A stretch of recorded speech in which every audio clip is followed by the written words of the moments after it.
안녕하세요. 스파크랩의 황하정입니다. 저는 오늘 여러분들과 초기 스타트업을 위한 사업 계획서 작성에 대해서 이야기해 보고자 합니다. 단연간 엑셀러레이터 심사역으로 근무하면서 한 2,000개에서 3,000개 정도의 스타트업을 만나봤는데요. 어떤 스타트업이 가장 잘 투자를 받는 스타트업이라고 생각하시나요? 또는 어떤 스타트업이 정부 지원 사업이나 전문기관의 엑셀러레이팅 프로그램에 잘 선발되는 걸까요? 이 모두의 공통점이 바로 사업 계획서에 있습니다. 사람들에게 우리의 서비스와 사업 아이템을 처음 소개하는 수단은 바로 페이퍼로 된 이 사업 계획서이죠. 우리 서비스랑 제품은 직접 써봐야지만 알 수 있는데, 또는 지금 구상하고 있는 비즈니스 모델은 글보다는 말로 표현하는 게 더 이해하기 쉬울 거예요. 좋습니다. 물론 모든 서비스와 아이템은 직접 사용해보지 않으면 알 수가 없겠죠. 하지만 처음부터 우리의 서비스나 사업 아이템을 직접 사용해보고 시간을 내서 평가를 해주는 사람은 그렇게 많지가 않을 겁니다. 직접 만나서 더 자세한 이야기를 나눠보고 싶게 만들고 또 해당 서비스와 아이템에 대해서 더 궁금해하게 만드는 그 유입수단이 사업계획서가 되는 거죠. 앞전에 말씀드렸던 그 투자를 잘 받는 스타트업들 또는 정부 지원 사업이나 엑셀러레이팅 프로그램의 선발이 잘 되는 스타트업들 역시 이 사업계획서가 잘 작성되어 있기 때문인데요. 이렇게 사업계획서는 여러분 회사의 얼굴이라고도 볼 수 있습니다. 사업을 알리고 또는 투자 유치와 협업의 기회를 통해서 사업을 확장할 수 있는 그 기회의 시작인 사업계획서. 어떻게 작성해야 더 매력적이고 효과적으로 보일 수 있을지 지금부터 하나씩 알아가 보도록 하겠습니다.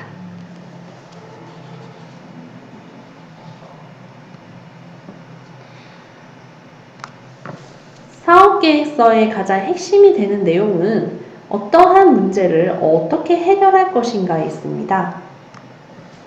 리서치 포털 CB 인사이트에서 조사한 내용에 따르면 스타트업이 실패한 20가지 원인 중 가장 1위가 수요가 없는 시장 때문이라고 하는데요. 대부분 스타트업이 투자 유치에 실패하거나 성공을 이뤄내지 못하는 이유가 우리의 비즈니스 모델이 시장이 원하는 제품이나 서비스를 출시하지 않았음을 의미하는 것이라는 거죠. 진통제와 비타민으로 쉽게 생각을 해볼까요? 여러분이 진통제와 비타민 중에 한 사업 아이템을 골라서 사업을 진행을 해야 된다고 한다면 어떤 거를 골라서 진행을 하시겠어요? 결론적으로 말씀드리면 다른 변수가 동일하다는 가정하에서 가능한 진통제라는 사업 아이템을 선택해서 사업을 진행하는 것이 답이라고 말할 수 있습니다. 왜 그러냐면 진통제류의 제품이나 서비스는 없어서는 안 되는 반드시 필요한 것이기 때문이죠. 진통제와 같은 제품이나 서비스는 고객들이 직접적으로 느끼는 페인 포인트를 해소하는 결정적인 해결 방안이기 때문입니다. 반면에 비타민과 같은 서비스와 제품은 있으면 좋지만 또 비타민은 복용하지 않아도 일상생활하는데 전혀 문제가 없죠. 이렇게 비타민류와 같은 서비스와 제품은 고객들의 선택에 의존할 수밖에 없습니다. 특히나 엑셀 기술을 기반으로 하는 여러분들의 경우에는 현재까지는 아직 진통제와 같은 서비스와 제품이라기보다는 비타민과 같은 서비스와 제품이라고 시장에서 약간 받아들이는 경우가 대부분인데요. 다시 말해서 스타트업이 성공하기 위해서 결국 고객이 원하는 것을 만들 수 있어야 하고 이것이 문제와 해결 방안의 핵심이라고 할 수 있는데 엑셀 기술을 기반으로 하는 스타트업이라고 해서 무조건 비타민류의 제품과 서비스를 하는 걸까? 라는 질문이 있을 것 같아요. 그치만 이거는 좀 다른 문제라고 생각을 하는데요. 그 XR 기술을 기반으로 어떤 문제를 어떻게 해결을 하고 싶은지를 명확하게 정의만 해줄 수 있다면 충분히 XR 기반의 스타트업들도 진통제와 같은 제품과 서비스를 개발하는 스타트업으로 설명할 수 있을 겁니다. 문제와 해결 방안이 명확하게 설명이 되면 그 다음은 좀 더 수월해지거든요. 그래서 우리의 서비스와 아이템이 어떠한 문제를 때문에 시작되었고 그 문제가 해결할 만한 가치가 있는 문제인지를 생각해보고 여기에 대해서 정확하게 정의를 할 수 있어야 합니다. 다시 말해서 XR 기술을 기반으로 하는 여러분들의 서비스와 제품이 어떠한 문제 때문에 시작이 되었고 그 문제가 이 XR 기술로 해결할 만한 가치가 있는지, 문제인지에 대해서 생각을 해보고 정의를 해보시면 된다는 말입니다.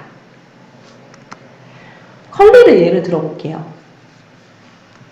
컬리의 김슬아 대표는 이 마켓컬리의 사업을 진행하게 된 계기로 그 퇴근 후에 요리를 하면서 누가 좀 싱싱하고 좋은 식재료를 문 앞까지 가져다 줬으면 좋겠다 라는 그런 생각으로 이 컬리의 사업을 시작을 했다고 합니다.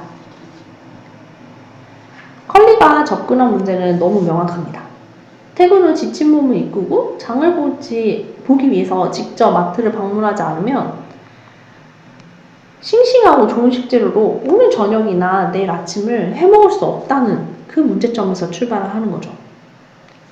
그렇다면 이 문제가 해결할 만한 가치가 있는지 살펴봐야겠죠? 바쁜 일상을 사는 현대인들이 직접 장을 보러 마트를 가지 않고도 싱싱한 식재료를 구할 수 있다면 이에 따른 교환 가치는 무엇일까요? 바로 시간이겠죠. 바쁜 현대인들 입장에서는 이 시간의 가치가 크게 와닿을 겁니다. 이렇게 문제가 명확하게 정의가 되면 우리의 서비스와 아이템이 사업 아이템의 주요 고객층도 좀 더 구체화를 시킬 수 있어요. 컬리의 경우에는 앞서 정의한 문제를 겪고 있는 사람들이 아마 주요 타겟 고객층이 되겠죠. 예를 들어서 퇴근 후 저녁장을 보기 어려운 직장인이라든지 또는 육아로 직접 장을 보기 어려운 부모들 그리고 그런 환경이 조금 어려운 1인 가구 등이 이렇게 일상생활에서 시간적 여유가 필요한 사람들이 주요 타겟 고객이 되겠죠. XR 기술을 기반으로 하는 여러분들의 사업 역시 이렇게 문제와 해결 방안이 좀 더 명확하게 정의가 되면 이 XR 기술을 사용하는 여러분들의 그 제품과 서비스를 사용할 고객층이 정확하게 어떻게 되는지에 대해서 명확하게 구체화시킬 수 있어야 합니다. 사업 계획서 도입 부분은 이렇게 문제와 해결 방안에 대한 내용이 간결하고 명확하게 드러나야 합니다. 어떤 문제로 시작되었는지, 해결할 가치가 있는 문제인지, 누구의 문제인지 이 모든 것들이 XR 기술을 기반으로 하는 여러분들의 제품과 서비스에 한번 적용시켜 보시기 바랍니다. 대면 평가나 IR 피칭을 하게 되면 가장 많이 받는 질문이 바로 이 차별성과 혁신성일 텐데요. 그래서 우리의 서비스와 아이템이 기존에 있었던 거랑 어떤 점에서 다르죠? 어떤 점에서 특별한 거죠?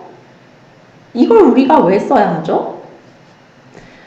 차별성 또는 혁신성은 무엇을 말하는 걸까요? 차별성과 혁신성은 그 앞에서 말한 그 문제의 정의 그리고 해결 방안이 기존과 어떻게 다른지를 설명하는 데 있습니다. 앞에서 그 정의했던 문제에 대해서 그게 너무 명확하게 정의가 되었고 그리고 아무리 혁신적인 기술, 데이터 분석 능력, 그 다음에 대표의 좋은 평판이라든지 아니면 전문가로 구성된 팀을 갖추고 있다고 하더라도 확장 가능한 방식의 문제를 해결하는 기술이나 비즈니스 모델이 없으면 이 스타트업은 실패할 수밖에 없습니다. 우리의 서비스와 아이템의 차별성과 혁신성을 설명하기 위해서는 이미 시장에 진출한 경쟁사를 면밀하게 분석하고 우리의 것과 비교할 수 있어야 하는데요. XR 산업 분야의 경우 특히나 이 부분을 조금 놓치는 부분이 있습니다. 왜냐하면 여러분들의 기술은 이미 신기술이기 때문에 다른 경쟁사가 이미 시장에 진출한 경쟁사가 굉장히 다른 타 산업에 비해서 적다고 생각하는 경우가 많고 이미 이 기술만으로도 차별성과 혁신성을 가지고 있다고 생각하는 경우가 많아요.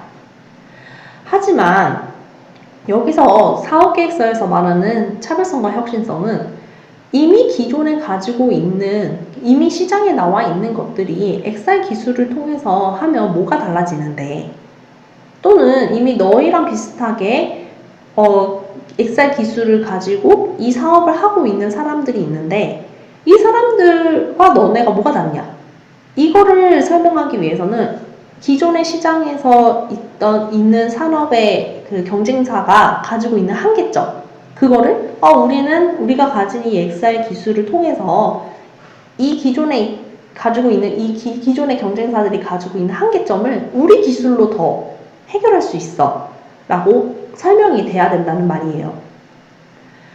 그래서 이 경쟁사 분석의 결과를 근거로 해서 기존 솔루션이 가지고 있는 한계점이 어떠한 것이 있고 이 기존에 가지고 있는 한계점이라는 것은 XR 기술을 도입하지 않는 산업 분야에 대한 한계점일 수도 있고 아니면 여러분들의 서비스나 제품과 동일한 기술을 가지고 있는 기존 경쟁사일 수도 있습니다. 어떤 것이든 기존의 솔루션이 가지고 있는 한계점에서 그게 어떠한 것이고 그래서 우리 서비스나 이 아이템을 사용하면 그 기존에 가지고 있던 그 한계점이 해결될 수 있음을 어필할 수 있으면 이것이 차별성과 혁신성이 됩니다. 우리의 솔루션이 기존 솔루션과 다른 한 가지. 다시 말해서 우리 서비스와 아이템의 강점이라고 이해하시면 되겠습니다. 다시 한번 컬리를 생각해 볼까요? 컬리의 차별성은 무엇이라고 생각하시나요? 그 전에 컬리와 같은 산업이 없었을까요? 한번 생각해 볼게요. 컬리와 비슷한 사업으로 시장에 진출했던 경쟁사들이 가진 한계점이 있었습니다. 기존에도 배송 서비스는 존재했어요. 그러나 기존 솔루션의 한계점은 바로 배송 소요 시간에 있었죠. 특히 식재료의 경우에는 시간이 지남에 따라서 신선도가 급격하게 하락하는 문제가 발생했는데 이것을 해결하기 위해서는 배송 시간이 굉장히 주요한 포인트였어요. 하지만 기존의 경쟁사들은 이것을 해결할 수 있는 확장 가능한 비즈니스 모델이라든지 아니면 새로운 기술을 가지고 있지 않았죠. 그렇지만 컬리는 이 기존의 솔루션의 한계점을 콜드체인을 구축을 하면서 즉 저희가 흔히 알고 있는 샛별 배송이라는 솔루션을 통해서 해결할 수 있음을 보여줬습니다. 이것이 바로 이 물류 산업에 있어서 컬리가 다른 경쟁사와 비교했을 때 가지고 있는 차별성과 혁신성이라고 말할 수 있습니다. 여러분의 XR 산업 또한 이렇게 컬리처럼 명확하고 간결하게 차별성과 혁신성, 다른 사람들과 비교했을 때 우리가 가지고 있는 단 하나의 강점을 말씀할 수 있어야 합니다.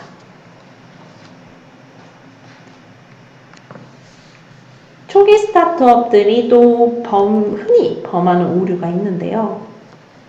바로 숫자와 데이터베이스에 대한 이야기를 해보고자 합니다. 어쩌면 이 숫자 데이터베이스가 앞에 말했던 문제와 해결 방안 다음으로 가장 중요한 부분이 아닐까 싶어요. 투자자들이나 엑셀러레이터 입장에서는 이 부분의 평가 항목에 이 숫자와 데이터베이스 쪽이 굉장히 평가 항목에서 중요하고 우리가 투자를 할지 안 할지를 결정하는 가장 중요한 요소가 되기도 합니다. 시장 규모에 대한 이야기를 할 때 그 근거를 기사화된 자료 또는 누군가가 연구한 자료에서 가져오는 경우가 많이 있어요. 예를 들어서 반려견을 위한 영양제를 개발하는 스타트업이 있다고 해봅시다. 그 전에 지금부터 이야기하는 숫자들은 여러분들의 이해를 돕기 위해서 제가 예시로 가정해서 드리는 숫자들이고 실제의 데이터와는 무관하다는 점 먼저 양해 말씀 부탁드리겠습니다. 반려동물 산업이 이렇게 현재 이만큼이고 앞으로 어떻게 커질 것이라는 내용을 전달을 해야겠죠. 그렇게 하기 위해서 아마 대부분의 스타트업들이 신문기사나 아니면 어떤 공공기관의 객관적인 데이터를 가지고 이제 시장 규모를 이야기를 할 거예요. 예를 들어서 반려동물 시장의 경우에는 서치만 해도 금방 나오죠. 3조 원의 반려동물 시장이다. 인구가 점점 늘어나고 있는데 반려인구가 15년에는 1000만 명이었는데 20년도에는 1500만 명으로 증가했다더라. 또는 이렇게 공공기관이 농림축산식품부에서 얘기하기를 27년도에는 6조 원대까지 커질 것으로 전망하고 있다. 이렇게 반려동물 산업이 유망하고 성장 가능성이 높기 때문에 내가 준비하는 반려견을 위한 영양제 이 스타트업도 잘 클 거라 라고 이야기하는 경우가 많습니다. 하지만 이러한 자료들은 전반적인 산업 트렌드의 성장 가능성과 향후 전망성에 대한 예측이 가능한 자료지 그 반려견을 위한 영양제 시장 사이즈, 마켓 사이즈나 또는 시장성에 대한 내용이라고 보기에는 조금 어렵습니다. 만약에 좀 더 구체화해서 이렇게 시장성을 설명할 수 있다면 어떨까요? 2020년 기준으로 국내 반려견 양육 가구 수는 521만 가구입니다. 20년 기준으로 반려동물 박람회를 진행을 한 걸 봤을 때 A라는 박람회가 가장 크게 개최를 했고 이 A라는 박람회에서 사전 등록자 수가 2만 명이었습니다.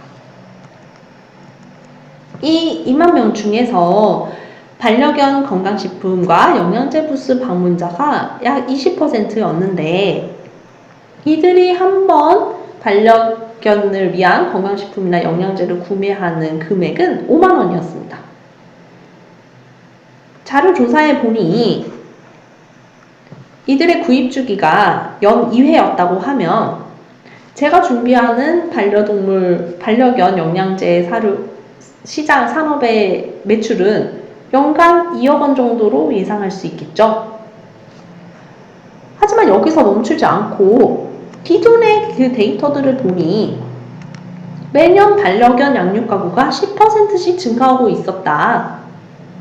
그래서 현재 2021년에는 이만큼이지만 4년 뒤에는 10%씩 늘어나서 4년 후에는 시장 규모가 더 이만큼 커질 거고 거기에 대한 매출이 이만큼 될 거다라는 정확하다기보다는 예측이 가능한 정량적인 수치가 나오겠죠. 어떤 시장이 더 구체적이고 신뢰가 가시나요?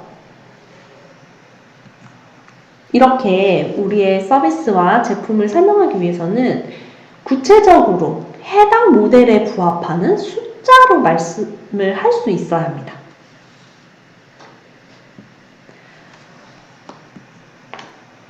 근데 이제 막 시작한 초기 스타트업이기 때문에 적은 숫자랑 데이터베이스를 이제 수집을 할 수가 없고 또 이러한 숫자들이 의미가 없다고 생각하는 경우가 많은데요. 절대 그렇게 생각하지 마시고 반드시 숫자와 데이터베이스를 통해서 정량적으로 여러분들의 산업을 설명할 수 있어야 합니다. 그러면 어떻게 숫자를 수집을 해야 될까요? 라는 질문도 굉장히 많이 받는데요.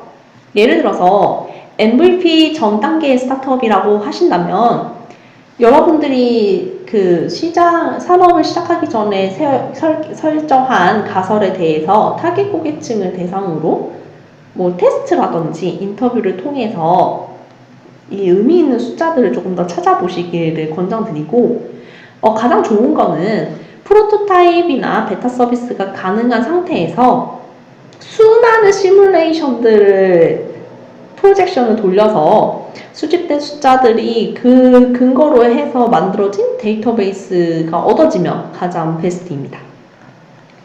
이러한 데이터베이스가 주요 고객층, 그 다음에 여러분들이 풀고자 하는 문제, 그 다음에 해결 방안 등, 그러니까 여러분들이 진행하고 있는 그 사업에 대한 제품과 서비스에 대한 그 가설 검증에 구체적이고 명확한 자료가 될 수 있습니다.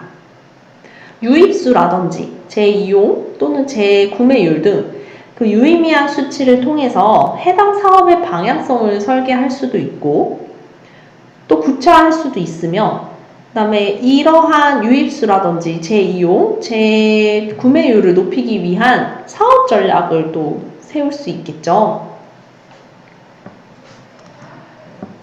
쉬운 지표를 한번 좀 설명을 해볼까 합니다. CAC의 경우에는 한 명의 유료 결제자를 얻는데 드는 비용이고, 그 다음에 LTV의 경우에는 고객 총가치, 즉 우리 서비스 제품에 대해서 고객이 평생 얼마만큼의 돈을 지불하는지 측정하는 지표입니다. 이 두 가지 지표 모두 어렵지 않게 여러분들이 산출해 볼 수 있습니다. 그래서 정량적인 수치를 통해서 예를 들어 현재 마케팅 비용이 적절한지도 판단을 할 수 있고, 또는 CAC가 LTV보다 높게 나왔다 라고 했을 때는 여러분들이 서비스에 이탈 고객이 많다는 의미이기 때문에 다시 리텐션, 유입률을 높이기 위한 비즈니스 모델 전략을 재정비할 수도 있습니다. 조금 더 상세하게 초기 스타트업이 꼭 알아야 되는 단계별로 체크해야 하는 또 주요 지표들에 대해서 간단하게 설명드리도록 하겠습니다. 첫 번째는 고객 확보 단계에서의 지표인데요. 이 단계에서는 보통 고객들이 어떤 경로를 통해서 우리의 서비스를 이용하게 되었는지 또는 앱을 설치하는지에 대한 데이터 확인이 필요합니다. 그래서 단순하게 유입 채널별 신규 방문자 수라든지 회원 가입자 수, 앱 설치 수를 확인하는 것이 아니라 각 유입 채널별로 신규 방문자 수와 앱 설치 수 데이터를 통해서 어떤 채널에서 신규 고객이 확보가 더 많이 되고 있는지를 파악하는 것이 가장 포인트입니다. 그래서 그 채널이 가장 효과적인지에 대해서도 한번 검증을 해보셔야 되고, 그 채널이 만약에 효과적이었다, 효과적인 유입 채널이라 라고 판단이 되었을 때는 이 채널을 통해서 고객 확보를 더 잘 해야 하기 때문에 공격적인 마케팅 전략을 수립할 수도 있는 거죠. 두 번째는 고객 유지 단계에서의 지표인데요. 고객 유지 단계에서는 확보한 고객이 얼마나 서비스를 자주 이용하는지를 체크하는 것이 포인트입니다. 일별, 주별, 월별 단위로 서비스를 이용한 이용자 수를 기록하는 DAU, WAU, MAU를 기록하고, 실제로 얼마나 많은 방문자가 매일 방문을 하는지를 스틱네스 계산을 통해서 이 데이터를 수집을 하는 것이 좋습니다. 여러분들이 만약에 프로토타입이나 베타 서비스를 지금 하고 있는 단계라고 한다면 꼭 이 리텐션 단계의 주요 지표의 데이터를 수집하시는 것을 권장드립니다. 아마 여러분들의 사업 계획서를 검토하는 모든 사람들은 저와 같은 생각을 하실 겁니다. 우리 서비스와 제품은 시장 규모가 이 정도라고 하던데 앞으로 얼마의 매출을 달성할 수 있을 것 같아요 라고 말하는 사업 계획서보다는 실제로 서비스를 운영해 본 결과 총 유입수는 몇 명이었고 그 중에 몇 %가 재이용을 했고 이들이 평균 결제 금액은 얼마였습니다. 그래서 계산을 해보니 앞으로 예상되는 매출액은 얼마입니다.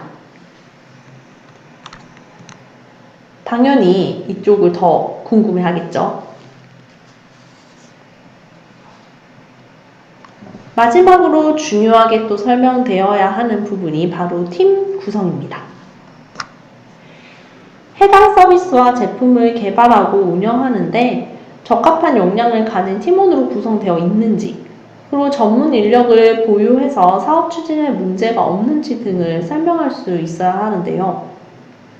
만약에 앱을 통해서 운영되는 서비스를 준비하는 스타트업인데 앱 개발자가 구성원으로 있지 않다고 한다면 어떻게 해야 될까요? XR 기술을 기반으로 하는 스타트업의 경우에는 예를 들어서 VR 기술을 다뤄야 하는 핵심 인력이 현재 지금 아웃소싱으로 있다면 어떻게 해야 될까요? 물론 이렇게 핵심 인력이 인하우스 되고 있지 않다는 점에서는 투자자 입장이나 아니면 엑셀러레이터 입장에서는 상당히 마이너스로 작용하게 됩니다. 하지만 현재의 핵심 인력이 없이 어떻게 사업을 준비했고 그리고 앞으로 어떻게 운영을 할 건지에 대한 설명이 명확하게 되고, 그리고 이게 길지 않은 시간 내에 예를 들어서 6개월이라든지 1년 안에 이 팀 구성을 어떻게 발전시킬 건지에 대한 플랜이 정확하고 명확하게 그리고 구체적으로 설명할 수 있다면 이 팀 구성에 대한 부분에서도 충분히 보완할 수 있는 하나의 이제 툴이 될 거고요.